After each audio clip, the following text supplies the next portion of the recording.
नमस्कार प्रिय दर्शकों, आप सभी का स्वागत है आपके अपने इस यूट्यूब चैनल एस्ट्रो मिश्रा में। दर्शकों, तूफान से पहले की शांति ये आपको दिखाई दे रही होगी। इस समय चारों तरफ शांत है वातावरण, युद्ध शांत दिखाई दे रहा है। पर ये शांति कहीं तूफान से पहले की शांति तो नहीं है, क्योंकि आपने देखा कि पाकिस्तान और भारत का जो युद्ध था वो महज 4 दिन ही चला, और 4 दिन चलने के बाद फिर ये कह के सीज़ फायर हो गया कि वहाँ के एटॉमिक सेंटर पर मिसाइल से हमला हुआ है, जिसके बाद वहाँ लीकेज हो रहा है और इस लीकेज से वहाँ पर जो है जन धन की हानि हो सकती है। तो इस वजह से जो है उसको सीज़ फायर कर दिया गया। पर क्या ये सीज़ फायर लंबे समय तक चल पाएगा या ये युद्ध पूरी तरह से समाप्त हो गया है, ये हर भारतीयों के मन में है। पर ऐसा है नहीं। अगर लोगों को ये समझ में आ रहा है कि ये युद्ध ऑपरेशन सिंदूर जो है वो समाप्त हो चुका है, तो ऐसा नहीं है। ये अंदर अंदर तैयारी चल रही है। हमारे रक्षा मंत्री, हमारे सैन्य अधिकारी इस पर लगातार मीटिंग कर रहे हैं, अपनी तैयारियां कर रहे हैं। और अभी तो आपने ग्राउंड लेवल पर युद्ध देखा है। अभी समुद्र से यानी नौसेना भी जो है इसमें ज़रूर शामिल होगी, और इसके बाद जो भारत पाकिस्तान का युद्ध होगा वो बहुत ही भयंकर होगा। क्योंकि सितंबर में मंगल की महादशा भारत की शुरू हो रही है, और इतिहास गवाह है कि जिस जिस देश की कुंडली में जब जब मंगल की महादशा आई है वहाँ पर भयंकर युद्ध जरूर होते हैं। और सितंबर से जो है वो सितंबर 25 से लेके और 2032 तक मंगल की महादशा जो है वो भारत की कुंडली में शुरू हो रही है।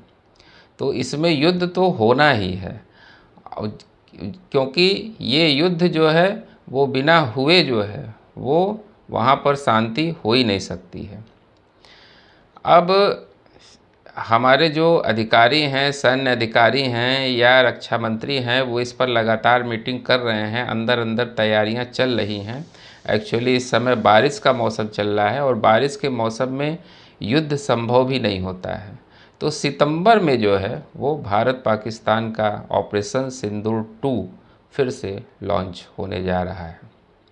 आप देखिएगा इस बार जो युद्ध होगा वो बहुत भयंकर होगा। वो 2-4 दिन चल के बंद होने वाला भी नहीं है। इसकी तैयारी जो है वो चल रही है, क्योंकि युद्ध की तैयारी 2-4-10 दिन 1 महीने में की भी नहीं जा सकती है। इसके लिए बहुत लंबी प्लानिंग करनी पड़ती है।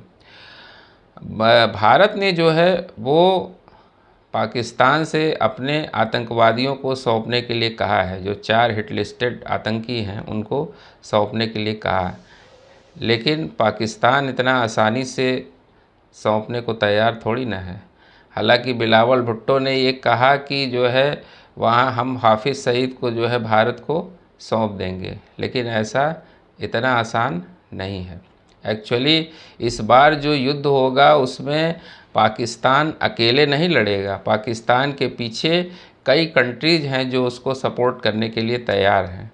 उसके पीछे के साथ चाइना, अफ़गानिस्तान, टर्की, ईरान, ये सारे देश जो है वो मिलकर पाकिस्तान को सपोर्ट करेंगे, और भारत भी अपनी प्लानिंग उसी हिसाब से कर रहा है। भारत इस चीज़ को समझ रहा है, और अंत में जीत तो भारत की ही होगी, लेकिन युद्ध बहुत भयानक होगा। तो दर्शकों, ये तूफ़ान से पहले की शांति है। जो लोग इस गलतफहमी में हैं कि अब तो भारत पाकिस्तान का युद्ध समाप्त हो गया, ऐसा नहीं है। चिंगारी अंदर अंदर सुलग रही है।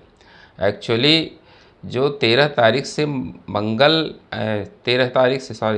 13 तारीख से यानी 13 जुलाई से जो शनि वक्री होने जा रहे हैं, वहाँ से आप देखिएगा कि पूरी देश दुनिया में युद्ध की स्थितियाँ फिर से बनने लगेंगी। जो जो युद्ध के फ्रंट बंद हुए हैं फिर से ओपन होने शुरू हो जाएंगे, और नए नए फ्रंट भी खुलने लगेंगे।